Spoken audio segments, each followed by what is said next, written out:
which wearable breast pump do I get? I feel like the market is just flooded with wearables right now. It is kind of a money grab in the breast pump marketing community because so many more people are pumping because of going back to work, of creating stashes, all kinds of reasons. And the wearable is a great complement to anybody who is breastfeeding. Now, my PSA before we dig into what wearable should I get is wearable pumps should never replace a primary pump for breast milk feeding, meaning if you have a NICU baby, if you have a week-old baby and you're trying to bring in a full milk supply, if you are trying to exclusively pump, then you really want a bigger primary pump. Wearable pumps are a complement, meaning you're occasionally using them to maintain supply. You're occasionally using them if you're exclusively pumping to get in extra pump sessions, because most wearables are not as efficient at moving milk as a primary pump. The motors are smaller. They just don't stimulate the body as well. And so they are not the best option for trying to establish or get that milk supply going, but they're great for maintaining or occasional on-the-go pumping. So let's have a big discussion about what makes up a wearable and what should you look for when you're picking a wearable, okay? So every wearable breast pump is going to have about 5 or 6 parts. It's going to have the cup or the container. It's going to have the motor.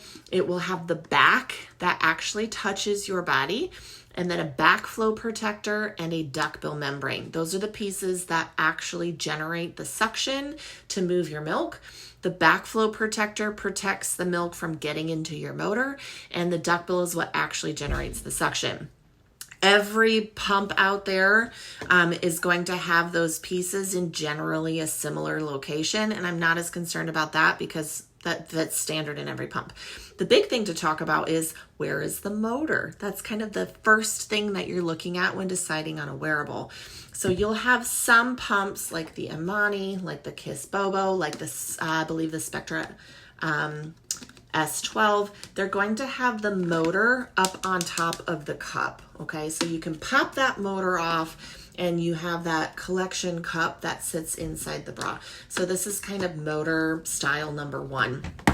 And then you have pumps like the Artomelia and the Eufy, the Lacevo, where the motor is built into the cup. So this is a much slimmer, sleeker profile, right? This kind of tends to be a little bulkier.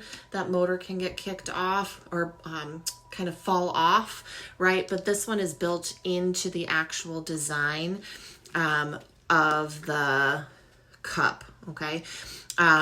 So you're looking, where is the motor, right? How discreet do you need to be? And then we're looking at the storage capacity that this pump can hold. So how much milk can be held?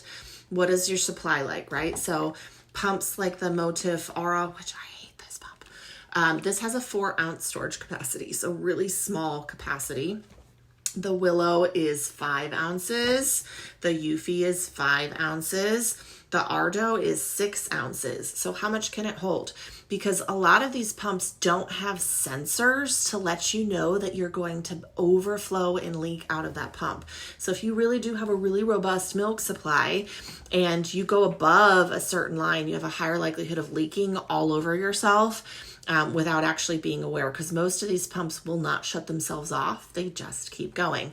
Some of them do. And here's your pro tip. If you have a wearable pump that has an automatic shutoff sensor, it does better if you're wearing a black bra. Because it actually, the sensors usually go through the milk and the pump, and wearing a black bra can actually help it detect when it's actually full. Okay, so the size capacity and then your profile, right? So the actual profile of these, of how they sit in the bra for more discreet pumping, right? So that's a big size difference when you're talking about how these actually sit in the bra. Do you need a discreet pump, right? And then the next component is the material and contour to your breast. So some of these are made out of all silicone. They have a little bit squishier approach. The Eufys is this like frictionless silicone that has just a little bit of give, but not as much as, you know, the other silicone. And then you can have hard plastic for that material. And then how does that contour? What is the contour to the breast? Is it really deep in there? Like you really kind of have to push all that breast tissue into a pretty narrow cup. Does it have a more gradual approach to the breast? If you have a larger breast, a doughier, softer breast, that's not going to want to fit into this contour. It is going to do better with a more gradual contour and possibly silicone over hard plastic. So knowing your anatomy and what kind of approach and material it needs is also a decision factor. And then there's your actual motor.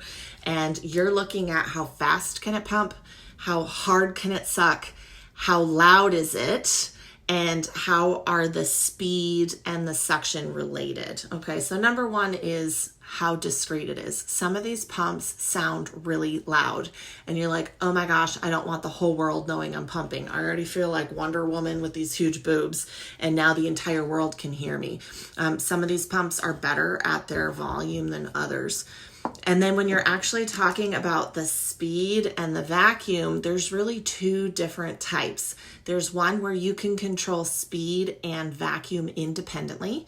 So you can go faster or slower and stronger or lighter that are different.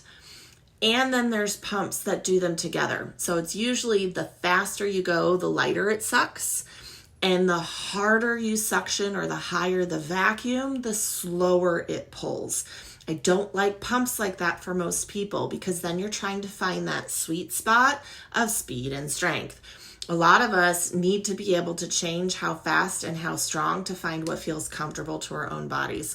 So I will always prefer a pump where those are controlled independent of each other. I can go faster and harder or slower and harder or faster and lighter and slower and lighter than one where they're converse. And usually my experience is they'll go harder and slower, which doesn't work for everybody's body. Okay, so that's a lot of discussion on the pieces and parts that go into a wearable breast pump.